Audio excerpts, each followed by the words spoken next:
I was driving home from my brother's attorney's office, feeling a strange mix of grief and disbelief.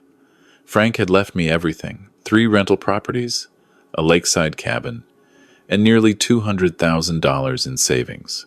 My older brother, who everyone thought died penniless, turned out to be a quiet millionaire. I couldn't wait to tell my son Derek and his wife. After all, they'd been so supportive since Frank's funeral, calling me every day, checking in on me. But when I walked through my front door that evening, I heard voices coming from the kitchen. My son and daughter-in-law were talking, and something made me stop in the hallway. I pressed myself against the wall and listened. What I heard made my blood run cold. But let me start from the beginning. My brother Frank passed away in early March. He was 71, 8 years older than me. A heart attack in his sleep, the doctors said. Peaceful, at least. The funeral was small. Frank had never married, never had children. He lived in a modest apartment on the outskirts of Portland, drove a 15-year-old pickup truck, and worked as a handyman until his late 60s. Everyone, including me, assumed he had nothing. I'm Harold Mitchell, 63 years old, retired accountant, widowed 5 years ago when my wife Catherine lost her battle with cancer. After she passed, I sold our house in Seattle and moved to a smaller place in Tacoma, closer to my son Derek and his family. I thought it would be nice to be near my grandchildren, to be part of their lives. Derek is 40, works in real estate. His wife Vanessa is 36, stays home with their 2 kids. They live in a nice house, in a good neighborhood, the kind of place that requires 2 incomes to afford, except Vanessa doesn't work. I never asked how they managed. It wasn't my business. 3 weeks after Frank's funeral, I got a phone call that changed everything. Good afternoon, Mr. Mitchell. This is Patricia Webb from the law office of Davidson and Associates. I'm calling regarding the estate of your brother, Francis Mitchell. I frowned, confused. Estate? Frank barely had enough for rent. I'm sorry. There must be some mistake. My brother didn't have any assets to speak of. Mr. Mitchell, I assure you there's no mistake. Your brother retained our services 2 years ago to prepare his will and manage his estate. You're listed as the sole beneficiary. We need you to come to our office to review the documents and take possession of the assets. I sat down heavily in my kitchen chair. Assets? What assets? Can you tell me what we're talking about here? I'm afraid I can't discuss the details over the phone, sir, but I can tell you it's substantial. Can you come in tomorrow at 10? I'll be there. I hung up and stared at the phone in my hand. Frank? Substantial assets? The same Frank who borrowed $200 from me last Thanksgiving because his truck needed repairs? I barely slept that night. The next morning, I drove to Portland, found the law office in a professional building downtown, and took the elevator to the 4th floor. Patricia Webb turned out to be a sharp-eyed woman in her 50s, with gray-streaked hair and a no-nonsense demeanor. She led me into a conference room where an older gentleman in an expensive suit was waiting. Mr. Mitchell, this is Robert Davidson, the senior partner. He handled your brother's affairs personally. We shook hands. Davidson gestured for me to sit. Harold, may I call you Harold? Your brother was a remarkable man. I've been practicing law for 35 years, and I've rarely seen someone with his level of discipline and foresight. I don't understand. Frank was a handyman. He fixed leaky faucets and broken steps. He drove a beat-up truck and lived in a 1-bedroom apartment. Davidson smiled and opened a folder on the table. That's exactly what he wanted everyone to think. Your brother started investing in real estate 40 years ago, right after he got out of the Army. He bought his first property in 1984, a small duplex in northeast Portland. He fixed it up himself, rented it out, saved every penny of profit, and bought another, then another. He slid a document across the table. I looked at it, and my vision blurred. 3 rental properties. A duplex in northeast Portland, currently valued at $420,000. A triplex in Selwood, valued at $650,000. A single-family home in Beaverton, valued at $380,000. I couldn't breathe. There's also a cabin on Trillium Lake, Davidson continued. 2 acres, waterfront. Current value approximately $275,000. and a savings account with $187,000. I did the math in my head. Nearly $2 million in total. My brother, the handyman, had been a secret millionaire. Why? I finally managed to ask. Why did he hide all this? Davidson reached into the folder and pulled out an envelope. It was thick, cream-colored, with my name written on the front in Frank's familiar handwriting. He asked me to give you this after you learned about the inheritance. He said it would explain everything. I took the envelope with trembling hands. You can read it here or at home, Davidson said. Take your time. We have some paperwork to complete, but there's no rush. I tore open the envelope and pulled out several handwritten pages. Frank's writing was neat and careful, the penmanship of a man who took his time with everything. Dear Harry, if you're reading this, I'm gone, and you're probably sitting in Bob Davidson's office, wondering if you've lost your mind. You haven't. Everything is real. The properties, the money, all of it. It's yours now. I know you're wondering why I kept this secret, why I lived like I had nothing when I had so much. Let me explain. When we were young, do you remember what happened to Uncle Vernon? He won that lottery, $50,000, which was a fortune back in 1972. Within 2 years, he was broke. Not because he spent it all himself, but because everyone came out of the woodwork. Cousins we'd never met, old friends, neighbors, everyone had a handout. And the ones who didn't ask for money outright found other ways to take it. Bad investments, loans that were never repaid, guilt trips about family obligation. I watched that happen, Harry. I was 19 years old, and I learned a lesson I never forgot. Money changes people. Not the person who has it, but the people around them. They start to see you differently. They start to calculate. I decided early on that if I ever accumulated anything of value, no one would know until I was gone. No one could manipulate me, guilt me, or scheme against me if they thought I had nothing to offer. It worked. I lived quietly, simply, and happily. I answered to no one. I owed no one. And now, everything I built goes to you, the only person in my life who never asked me for anything, who never expected anything, who treated me the same whether I had $2 in my pocket or 2 million. But Harry, I have to warn you about something. Now that I'm gone, and this inheritance becomes known, you need to watch the people around you carefully. Money has a way of revealing true character. People you thought you knew might surprise you, and not in a good way. I'm not saying this to make you paranoid. I'm saying it because I love you, little brother, and I want you to protect yourself. If anyone starts acting strangely, if anyone suddenly becomes very interested in your finances or your decisions, pay attention, listen more than you speak, watch more than you act, and remember this.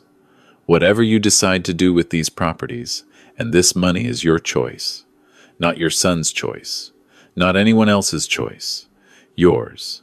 You've earned the right to live your remaining years exactly as you want, beholden to no one. I believe in you, Harry. You're smarter and stronger than you give yourself credit for. You just need to remember that. Take care of yourself. And maybe visit the cabin sometime. The sunsets on Trillium Lake or something else. Your brother, Frank. I sat in that conference room for a long time after I finished reading, tears running down my face. Patricia Webb quietly placed a box of tissues on the table and left the room. Davidson waited patiently, saying nothing. When I finally composed myself, we spent the next 2 hours going through the paperwork, deeds, bank account transfers, property management contacts. Frank had kept meticulous records, every repair, every rental payment, every tax filing. The man I thought I knew had been living a completely different life behind the scenes. By the time I left the office, it was late afternoon. I had a folder full of documents and a head full of questions, and I had a decision to make.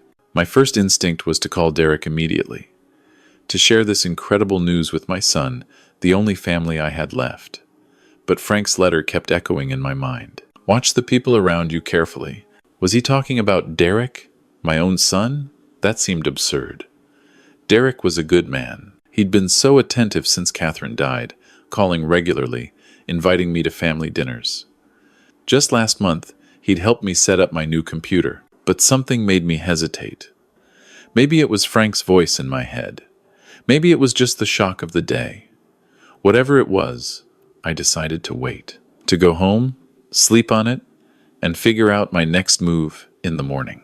I drove back to Tacoma, picked up takeout from my favorite Thai place, and settled into my recliner with the folder of documents. I read through everything twice, making notes, trying to understand exactly what I now owned. The next morning, I made a plan.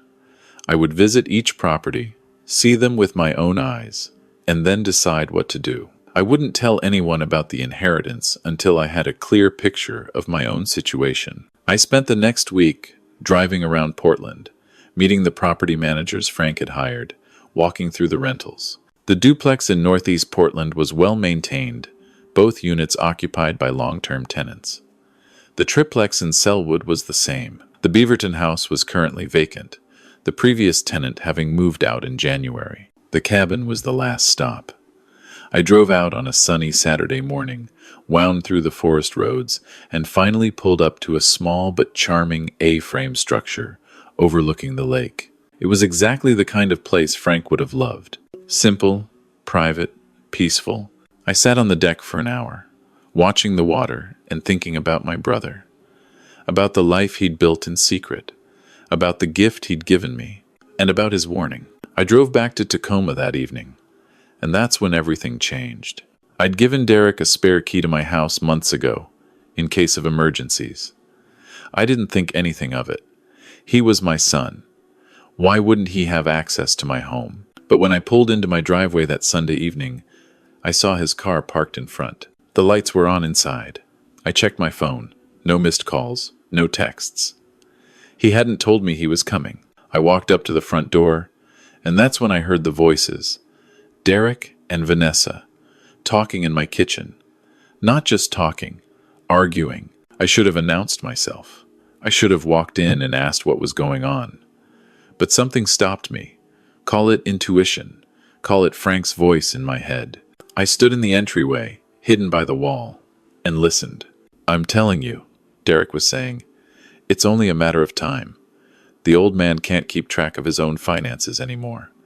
Did you see how confused he was at dinner last week? He seemed fine to me, Vanessa said, though her tone was skeptical. That's because you're not paying attention. He forgot my kids' names, Van, his own grandchildren. My blood went cold. I had not forgotten their names. I'd mixed them up once, calling Emma by her sister's name Lily, and immediately corrected myself. It was a simple slip of the tongue. Everyone does it. So what's your point? Vanessa asked. My point is that it's time to start thinking about the future. Dad's 63. Mom's been gone 5 years. He's living alone, probably barely taking care of himself. We need to step in before something happens. Step in how? Derek's voice dropped, and I had to strain to hear. Power of attorney, medical and financial. We get him to sign the paperwork, say it's just in case of emergency, and then we're in control. He probably has more than we think. Social Security, his pension, whatever Mom left him. If we play it right, we can make sure it goes to the right place. You mean to us? I mean to the family. Dad doesn't need that money. He sits in his house all day watching TV. What's he going to spend it on? Meanwhile, we're drowning here. The mortgage, the car payments, the kids' school. We need that money more than he does. I pressed my back against the wall, my heart pounding so hard I thought they might hear it. What about the inheritance? Vanessa asked. From his brother? I nearly gasped out loud. That's the thing, Derek said. I've been digging around. Uncle Frank was smarter than anyone thought. He owned property, rental properties.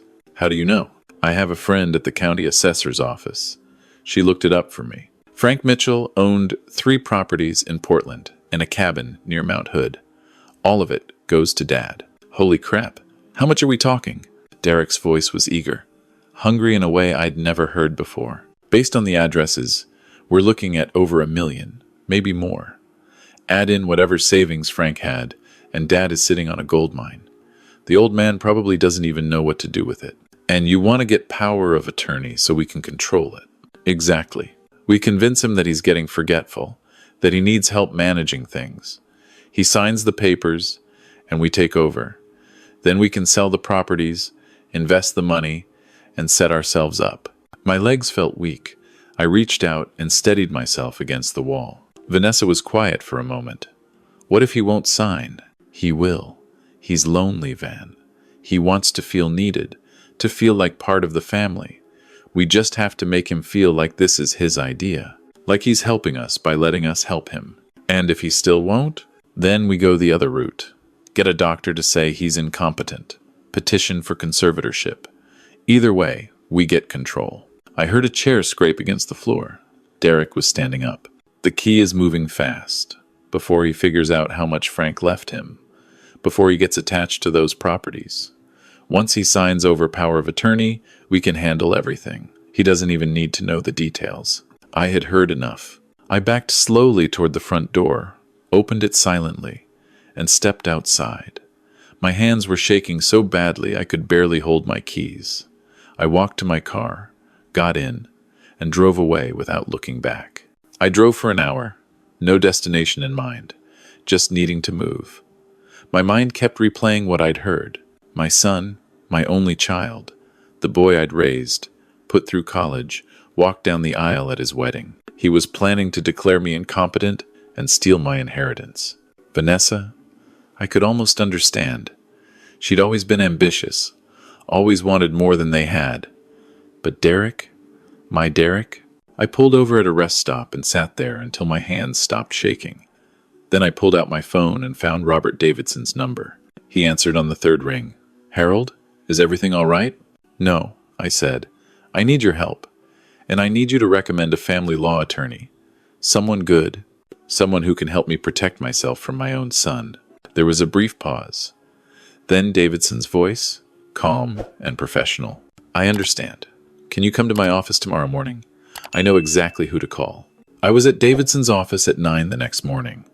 Sitting across from me was a woman named Sandra Chen, mid-40s, sharp eyes behind wire-rimmed glasses. She specialized in elder law and asset protection. I told them everything. The inheritance, the letter, what I'd overheard. Sandra listened without interrupting, taking notes on a legal pad. When I finished, she set down her pen.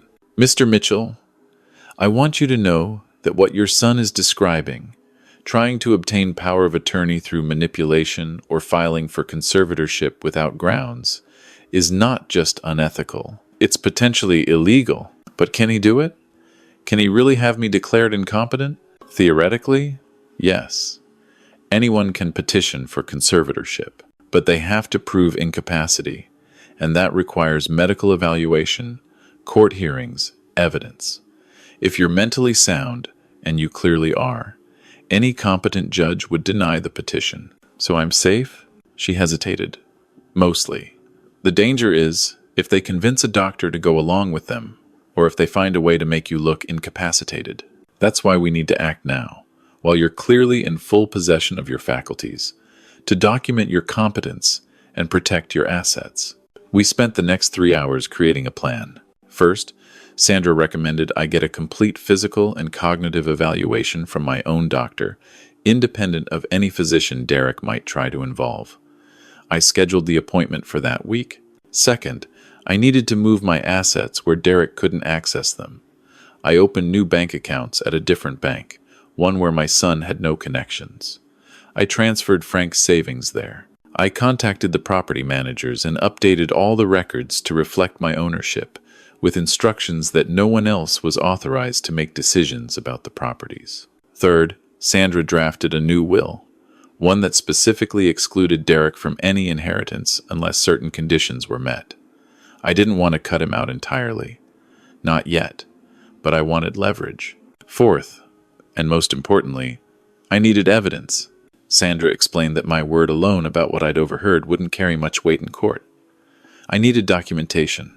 Do you have any way to record future conversations? She asked. Oregon is a one-party consent state. You can legally record any conversation you're a part of without telling the other party. I nodded slowly. I can try. I went home that evening and found an app on my phone that could record audio discreetly. I practiced with it until I knew I could turn it on without looking. Then I waited.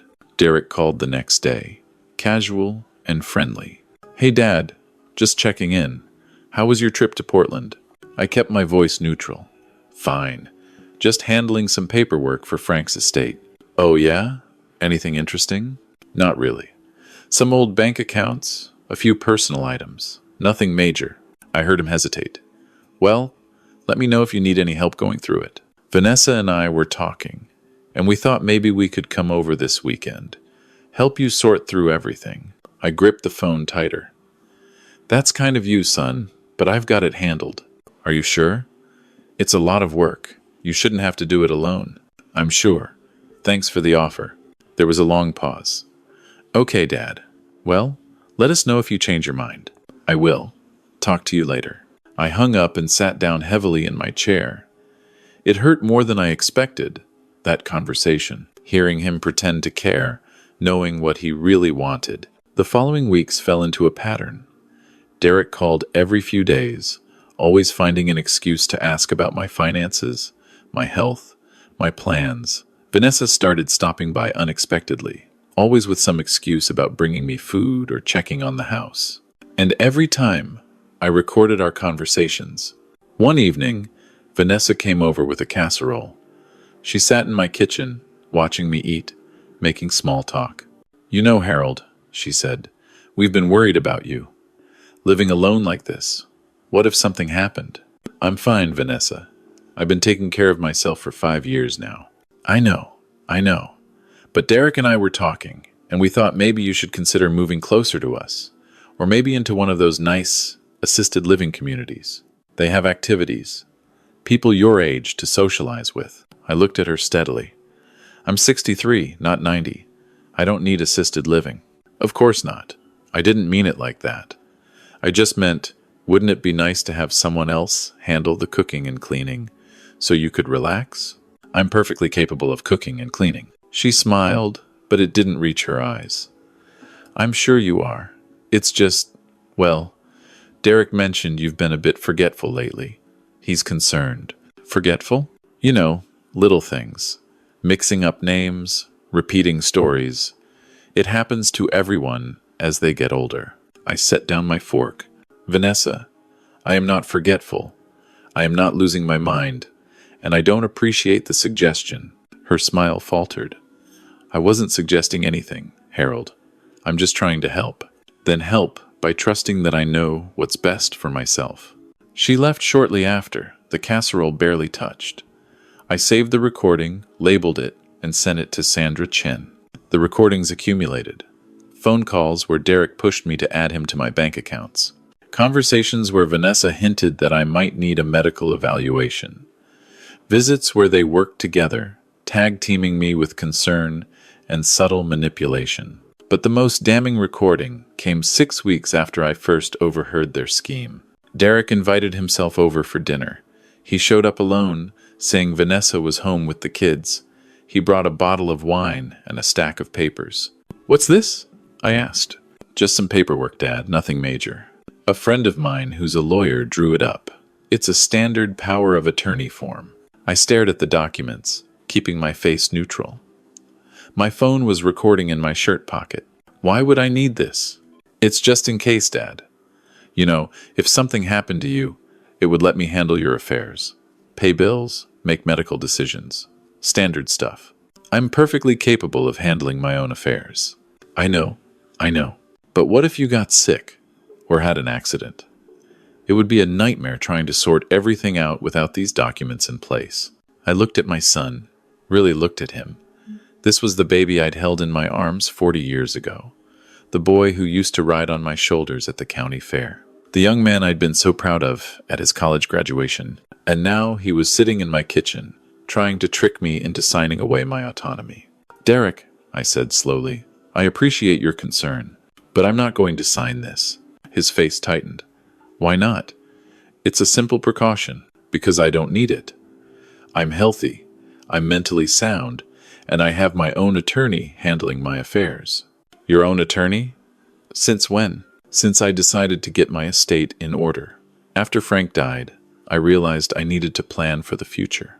I hired someone to help me. Derek's expression shifted. Something flashed in his eyes. Suspicion? Fear? Who did you hire? A woman named Sandra Chen. She specializes in estate planning and elder law. Elder law? He laughed, but it sounded forced. Dad, you're not that old. Old enough to need to plan ahead. Just like you said. He sat back in his chair, clearly thrown off his script. Well, he said after a moment, that's great, that you're being proactive.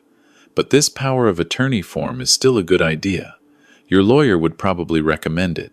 She didn't. She actually advised against signing anything like this. Derek's jaw tightened. Dad, I'm your son. I'm trying to help you. Are you? The question hung in the air between us. Derek stared at me, and for a moment, I saw something shift in his expression. Calculation replacing concern. What's that supposed to mean? I leaned forward. It means I heard you, Derek, 6 weeks ago. You and Vanessa in my kitchen, talking about getting power of attorney, about convincing a doctor I was incompetent, about taking control of Frank's inheritance. His face went pale. I don't know what you're talking about. You talked about how I was getting forgetful, how I forgot my grandchildren's names, how I was a lonely old man who could be manipulated into signing papers. Dad, that's not true. You must have misunderstood. I misunderstood you saying you wanted to sell Frank's properties and set yourself up. Derek stood up abruptly. This is crazy. You're paranoid. Maybe you really are losing it. I stood too, matching his stance. I'm not losing anything. But you've lost something today, Derek. You've lost my trust, and probably a lot more. What does that mean? It means I've changed my will. It means I've documented everything. It means if you try to file for conservatorship or challenge my competency, I have recordings of every conversation we've had for the past 6 weeks, including this one. I pulled out my phone and held it up. His eyes went wide. You've been recording me? Oregon is a one-party consent state. I'm allowed to record any conversation I'm part of. He stared at me, mouth opening and closing. Then his expression hardened. You're making a mistake, Dad, pushing away your only family. You're going to die alone. Maybe. But I'll die free. Not as someone's puppet. Derek grabbed his papers and stormed toward the door. He turned back one last time. You'll regret this. I already have many regrets, Derek. Raising a son who sees his father as a paycheck isn't one of them. Get out of my house. He left, slamming the door behind him. I stood in my living room for a long time, listening to the silence. My hands were shaking again, but this time not from fear, from grief, from the weight of what had just happened. I had lost my son, or maybe I'd never really had him. Maybe I just had an illusion that shattered the moment I became useful to him. I called Sandra the next morning and told her what had happened. Good, she said. You've established your position clearly. Now we wait and see what he does. What I did was change the locks on my house and revoke Derek's access to everything. I informed my doctors that my son was not authorized to receive any medical information. I put alerts on my credit reports. I built a fortress around my life. Derek tried calling a few times in the following weeks. I didn't answer. Vanessa sent long text messages about how worried they were, how I was making a terrible mistake, how families should stick together. I deleted them without responding. Then, 3 months after our confrontation, I received a letter from a lawyer. Derek was petitioning for conservatorship over me, claiming I was mentally incapacitated and unable to manage my own affairs. The hearing was scheduled for May. Sandra was ready for it. We had my medical evaluation, which showed perfect cognitive function. We had financial records demonstrating I'd been managing my affairs competently. We had statements from my property managers, my banker, my accountant, and we had the recordings. The courthouse was cold and formal. Derek sat on one side of the aisle with his lawyer, a young guy who looked barely out of law school. I sat on the other side with Sandra. Derek wouldn't look at me. The judge was a stern-faced woman in her 60s. She read through the petition, reviewed the evidence, and asked Derek's lawyer to present his case. It didn't go well for them. Their doctor, who had never actually examined me, admitted under Sandra's questioning that his assessment was based entirely on information provided by Derek. Their evidence of my incapacity amounted to second-hand anecdotes about forgotten names and repeated stories. When it was our turn, Sandra presented my medical evaluation, my financial records. And then she played the recordings. The judge's expression grew darker with each one. Derek sank lower in his chair. When the recording of our final confrontation played, the judge held up her hand. "That's enough." She turned to Derek. "Mr. Mitchell, I've heard enough to make a ruling. This petition is denied. Your father is clearly of sound mind and capable of managing his own affairs. What I've heard in these recordings suggests that this petition was filed not out of genuine concern for your father's well-being, but as an attempt to gain control of his assets." Derek's lawyer tried to object. "Your Honor, my client was simply trying to help his elderly father." The judge cut him off. "Your client was attempting to manipulate his father into surrendering his autonomy. That's not help. That's exploitation. I'm dismissing this petition with prejudice. Furthermore, I'm referring this matter to the District Attorney's Office for investigation of potential elder abuse." Derek finally looked at me. His face was a mask of fury and disbelief. "Dad," he started. "Mr. Mitchell?" the judge said sharply. "I suggest you leave this courtroom before you make your situation worse." Derek stood, grabbed his lawyer's arm, and walked out without another word. I sat there for a long moment, feeling the weight of what had just happened. I had won. I had protected myself, my inheritance, my freedom, but I had lost my son. Sandra touched my arm. "Harold, are you all right?" "I don't know," I said honestly. "I suppose I should feel victorious." "How do you feel?" I thought about it. Old, tired, sad, but also free. The months after the hearing were quiet. Derek never contacted me again. I heard through mutual friends that he and Vanessa had separated, that his real estate business was struggling, that he was seeing a therapist. I didn't reach out. Maybe that makes me a bad father. Maybe I should have tried to reconcile, to understand, to forgive. But Frank's words kept coming back to me. Money reveals true character. Derek's character had been revealed, and I didn't like what I saw. I spent that summer at the cabin on Trillium Lake. I fixed up the deck, planted a garden, sat on the dock watching the sunsets. Frank was right. They were something else. I started renting out the Beaverton house to a young family. Nice people, school teacher, and a nurse with 2 little kids. They reminded me of Derek and Vanessa when they were first married, before ambition soured into greed. I kept the other 2 properties as income sources. The rent covered my expenses with plenty left over. I donated some to charity, saved some for the future, spent some on small pleasures I'd denied myself for years. I traveled. Catherine and I had always talked about seeing the Grand Canyon, but we never made it. I drove there alone, stood on the rim, and thought about her. About Frank, about all the people I'd loved and lost. I thought about Derek too. Not with anger anymore, just with a deep, aching sadness. 1 year after the court hearing, I got a letter. It wasn't from Derek. It was from Emma, my granddaughter. She was 12 now, old enough to write her own mail. "Dear Grandpa, I don't know if you'll read this. Mom says you don't want to talk to us anymore. She says you're angry at Dad, and that's why you went away. I miss you. I miss going to your house and eating your cookies and listening to your stories about when Dad was little. Lily misses you too. She asks about you sometimes, and I don't know what to tell her. I don't understand why grown-ups fight. I just know that I love you and I wish I could see you again. Please write back. Even if you're still mad at Dad. I'm not Dad. I'm just me. Love, Emma." I sat at my kitchen table with that letter for a long time. Tears ran down my face. I hadn't cried since the day I first read Frank's letter, but I cried now. I wrote back that evening. I told Emma I loved her, that I wasn't angry at her, that grown-ups sometimes have problems that are hard to explain. I said I hoped we could see each other again someday. I didn't promise anything. I couldn't. Derek was her father, and I didn't know if I could be in her life without him. But I wanted her to know that she wasn't forgotten. We've been writing letters ever since, once a month, sometimes more. She tells me about school, her friends, her soccer team. I tell her about the cabin, the garden, the deer that come to eat my tomatoes. I still don't talk to Derek. Maybe I never will. Maybe that wound is too deep to heal. But I've made peace with my choices.